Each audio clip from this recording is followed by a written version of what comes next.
Mort de Jane Birkin. Qui est Nellie, la femme qui l'a accompagnée jusqu'au bout? Le 16 juillet dernier, Jane Birkin a trouvé la mort seule, dans son appartement parisien. C'est la femme qui s'occupait d'elle, Nellie, qui a retrouvé son corps sans vie. Mais qui est cet ange gardien, qui était devenu si important pour la chanteuse? Les proches de Jane Birkin se sont réunis en l'église Saint-Roch, le lundi 24 juillet, pour honorer la mémoire de la chanteuse, disparue à l'âge de 76 ans 8 jours plus tôt.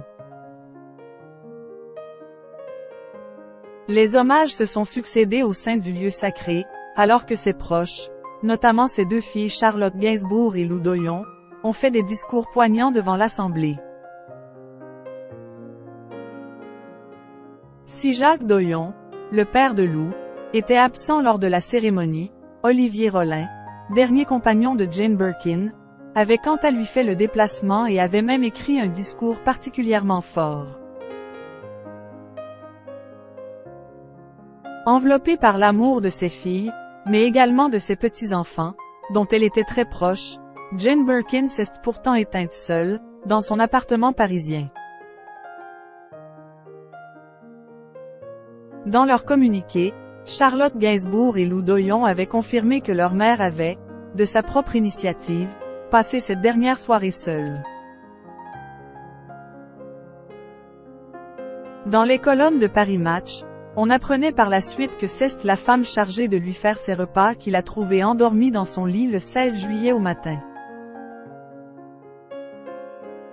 Nellie, l'ange gardien de Jane Birkin. Au fil des années, cette femme, qui répond au nom de Nellie, est devenue très importante, voire indispensable, dans la vie de Jane Birkin. Dans Paris Match, paru ce jeudi 27 juillet, Nellie est décrite comme celle qui veille sur la maison depuis toujours. Elle est la complice silencieuse, celle qui aide au ménage, aux courses, au courrier, aux repas.